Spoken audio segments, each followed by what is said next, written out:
Vous l'avez sans doute croisé sur votre chemin. C'est le dernier né des camions pizza Maximois. Présent dans la commune, avec son look grande classe, il mérite bien quelques étoiles. 4 réfrigérateurs, vitrines réfrigérées, four traditionnel alimenté au gaz, l'ensemble répondant aux normes européennes sanitaires, a reçu son agrément et sa licence. Malgré cela, Enrico a choisi d'être autonome. Pourquoi ce choix? Parce qu'au départ, on aurait souhaité bien sûr une structure fixe qui nous aurait peut-être permis d'accéder plus facilement à notre demande, on va dire, au niveau commercial. Lorsqu'on est autonome comme ça, lorsqu'on change d'emplacement, est-ce qu'on arrive à se faire une clientèle? C'est le but, c'est le but. Même en étant ambulant? Exactement. Si on a la possibilité d'avoir un emplacement permanent. C'est pas encore gagné pour ça? Non. On attend l'autorisation de nos élus. Pourquoi avoir choisi le système de chauffage au gaz et non pas à l'électricité?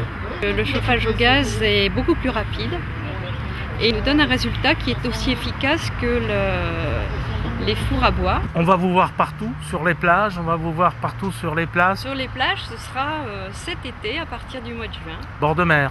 Bord de mer. On a prévu une formule qui sera étudiée pour le midi uniquement, parce que le soir on va se contenter de faire des pizzas, c'est tout. Mais le midi, on va faire une formule à 7 € qui permettra aux actifs d'utiliser leur ticket restaurant pour venir manger chez nous. Enrico, alors vous êtes un véritable Italien, oui, vous êtes d'origine sicilienne. D'origine sicilienne, oui. Alors la pizza, ça n'a pas de secret pour vous? Non, ce sont des pizzas que je fais vraiment comme un Naples, si on peut dire. Oui. Quel est le secret pour réussir une bonne pizza? Avoir les bons produits surtout. Surtout la qualité de la farine. J'utilise la farine spéciale italienne de Naples. C'est une farine de Naples. La plus importante, c'est la farine. C'est important de la laisser reposer aussi. Oui, au plus qu'elle est reposée, au mieux qu'elle est la pâte.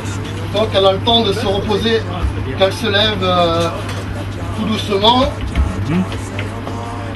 Combien de temps faut la laisser reposer la pâte? Plus d'un jour, ouais. Plus d'un jour quand même, ouais.